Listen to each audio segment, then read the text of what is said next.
Well,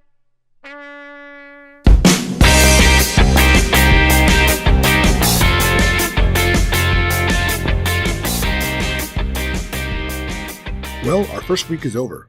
There was a lot to do, wasn't there? This is mainly what the weekly routine in tracking looks like. You enter some races, arrange transport, set race instructions, adjust vet hours, and manage your horses and jockeys' weekly training. Speaking of training, let's go see how our horses did. Between videos, I removed the training I had set on the Noco Pike because she was racing in the Cup the next day. Training will tire a horse out, so they need a little bit of time and maybe a vet or two to recover, but not nearly as tired as they would get from running a race. Here is Oriental Emo's page. You can see that some measurements are showing up in red and others in blue. Red denotes a decrease while blue an increase. Every type of training has a drawback, however the positives outweigh the negatives over the long run. As you can see, Oriental Emo's stride and stamina decreased, while his acceleration increased. Hendrix here had a great time of training. Stride and heart increased and weight decreased, which is what we wanted anyway. Sometimes a drawback can be beneficial. Okay, so you get the general idea. But you may be asking yourself, what do each of these training regimes do, and how do I put these together to train a horse up well? Glad you asked, because that's what I'm going to talk about. We'll start with a diagram found over at the TK Help files. Under the Help tab, you can find links to helpful websites like this one. Here you can see what the benefits and drawbacks will be for any given training. But that's not all, because the TK Help site is, well, helpful. It also provides you with a good example of what a training regimen will look like for a horse of each racing distance. What I've done was use this as a baseline for training and experiment from there. As you can imagine, with the skilled use of these different training regimens, we get to ultimately determine how our horse stats are distributed, even their weight and stride. What kind of distribution should we be looking for? Well, how about I show you a picture of these three human athletes?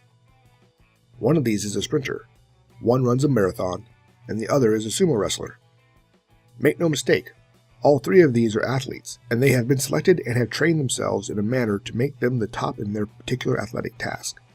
The marathon runner is tall and has long legs and very little excess weight. Every aspect is designed to conserve energy. The sprinter's body is designed to create speed with as many powerful steps as possible. The sumo wrestler's body is designed to build up and utilize kinetic energy to force an opponent out of the ring. As of yet, there is no event in track king where horses push each other out of a ring, so training up a sumo wrestler horse may not be too helpful. You may find that you have a stat that's out of balance from where it needs to be. Just look at the chart, modify your horse's training routine to balance out that stat. Once you have a training routine that you're happy with, it can be helpful to write it down. That way you can set your training up quickly each week. I suppose I should talk about the types of training on this chart that are in blue and in red. The training types in blue are medical training. They are rarely used as the vets are the primary method for recovering health. Pampering is sometimes used when you're desperate to get a horse ready for a final in a cup race and you had to run that same horse in the qualifier the week before. The training types that are outlined in red train distance experience. The trainings that begin with the phrase time trial give the most distance experience, and there isn't much body stat gain. The track work training types are hybrids. They will train both body and distance about equally, but they'll do so at a rate that is less than the training types that specialize in either body or training. I would advise that you keep the majority of your training on the body stats, as only through training can those stats ever be improved. Experience can be gained through several other methods, which will be explained in a later video. I think with that you'll be off to a good start. I'll leave the link to the TK Help site in the description. Good luck at the track, and I'll see you next time.